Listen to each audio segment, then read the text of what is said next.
On en vient à l'actualité sportive. Elle est riche ce week-end avec déjà l'épilogue du Tour de France. Dernière étape sur les Champs-Élysées et le deuxième sacre consécutif annoncé pour Jonas Vingegaard. Le Danois a dominé la grande boucle. Alors nous sommes en direct avec Jean-Noël Blanc. Bonjour, bienvenue. Vous êtes un grand amateur de vélo et auteur de plusieurs ouvrages sur le sujet. Le dernier, donc, une histoire des courses cyclistes aux éditions Glénat. Alors ce Tour de France a-t-il été à la hauteur de vos attentes ? D'abord, il a répondu à ce qu'on attendait tous, un conflit, une bagarre entre Vingegaard et Pogačar. On attendait peut-être un troisième larron, il n'y en a pas eu. Cela dit, cette lutte a été à la fois passionnante et un tout petit peu décevante.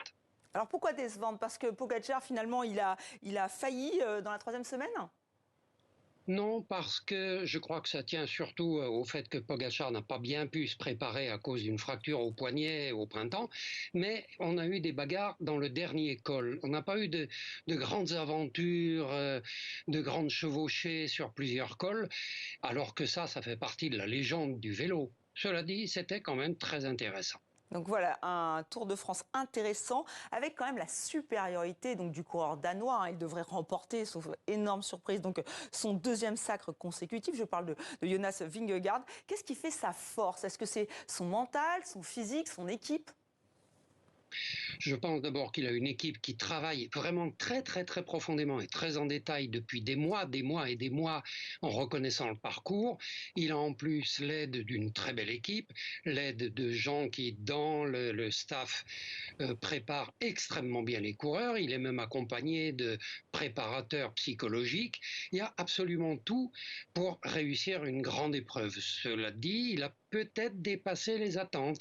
Je mets 3 points de suspension parce que dans le vélo, on a forcément, hélas, quelques questions qui traînent. Oui, vous parlez de ces rumeurs de dopage au vu de ses performances qui ont un peu surpris. Même le patron du Tour a reconnu que c'était vraiment extrêmement rapide. Donc on peut s'interroger? On s'interroge toujours, hélas, depuis quelque temps.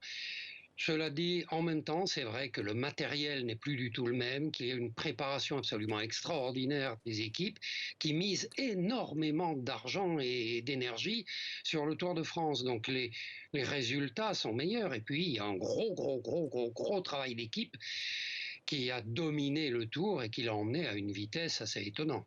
Et les Français, vous êtes un peu déçus. On retiendra surtout le jubilé de Thibaut Pinot. Il a été acclamé hier lors de l'avant-dernière épreuve à Markstein. C'était ses terres. Mais sinon, finalement, pas grand-chose. Pinot, c'est un coureur romantique qui attaque et qui va jusqu'à l'épuisement, donc ça c'est très beau. Pour le reste, eh bien, on est un petit peu orphelin en France de coureurs qui pourraient gagner des grands tours. On n'en a pas sous la main, il y a des périodes comme ça. Les Italiens ont le même problème, les Belges l'ont eu pendant longtemps. Maintenant, peut-être qu'avec Evenepoel l'an prochain, le duo se transformera en trio de candidats à la victoire. Espérons. Et vous, quel est votre coureur favori pour ce tour? Pour le Tour de l'an prochain, Non, pour j'aimerais... celui-ci? Quelle a Ah, été l'épreuve qui vous a le plus marqué, celle où vous vous êtes dit, voilà, là c'est le Tour de France que j'aime? j'ai eu cet intérêt-là quand j'ai vu démarrer Pogačar qui, malgré tous ses handicaps, a accepté de se bagarrer et d'essayer quand même s'il avait beaucoup de difficultés. Ça, ce courage et cette espèce de volonté de gagner quand même, ça, c'est beau.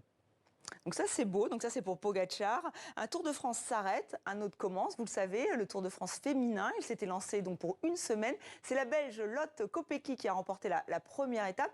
Est-ce que vous allez le suivre, ce Tour de France féminin? Bien entendu, le Tour de France féminin, je suis très content qu'il ait ressuscité l'année dernière avec Marion Rousse. Il va continuer, je l'espère. L'an dernier, on a eu Van Vleuten qui a fait un tour extraordinaire et qui a fait une année pleine. Est-ce que cette année, elle va pouvoir, pour sa dernière année, réussir encore? C'est une coureuse attachante quand même. Là, j'aimerais bien qu'elle gagne. Donc on va la suivre. Et démarrer le Tour de France féminin alors que le Tour de France masculin n'est pas terminé, est-ce que c'est pas un peu une erreur? Non, parce que je pense que c'est justement dans la continuité. C'est comme si les hommes donnaient la main aux femmes pour continuer les plaisirs de l'été. C'est quand même pas mal qu'on nous raconte des belles histoires pendant l'été.